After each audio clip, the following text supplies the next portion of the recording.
Alright everyone, it's time for Occult Literature, video number 368, Israfel. This is actually a work by Waite, of course of ceremonial magic fame, has done poetic works, alchemy compilations, pretty heavy-hitting name within the occult, but I think his poetry, oddly enough, is some of the more interesting stuff that he's done. I already did a couple of others. There was Lucasta, and I can't remember the name of the third one. Anyway, link in the description of my edition of this work on Amazon. Second and third links to my books, blogs. Again, there are a couple of other works by Waite of poetry available, and a couple other poetic works, including one that I'm going to be announcing tomorrow. It's already processed, but I'm doing these one a day, mainly for algorithmic purposes. Now, this is 87 pages, so it's intermediate in length.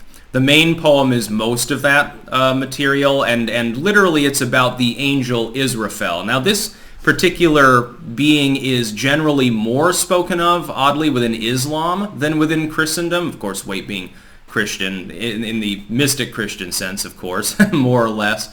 Defending the Masons, actually, as well. Not exactly a Bible-thumping Catholic. And is a standard poem, quite good. Waite tends to be very romanticist.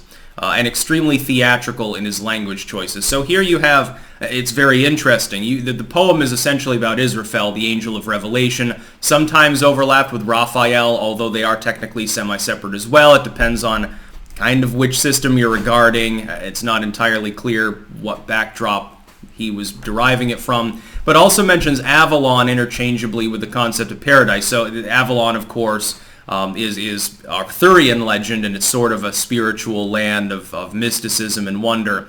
Not necessarily the same as the paradise, the heaven or second Jerusalem or something as regarded by biblical Christians. So it is a bit of a hodgepodge. And to this are super added a number of shorter poems.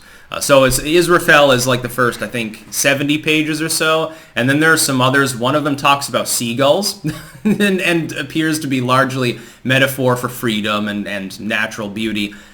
As far as I know, all of the poems, certainly that I've read by Waite, have been romanticist. So if you're interested in that kind of poetry, spiritual and occult overlapping onto sort of this almost hyperbolically beautiful, theatrical, flowery sort of poetry, you definitely like Waite's works. Lucasta was good, and the other work that I can't remember the name of was good. I think this is my favorite so far, actually. I like the references to the sort of the Arthurian thing.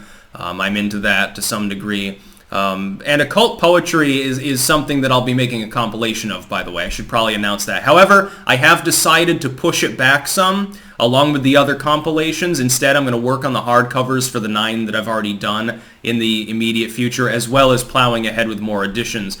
I've got my reasons for that. I'll mention in a blog post as well. But again, Israfel, available now. Link in the description of my edition of this work on Amazon.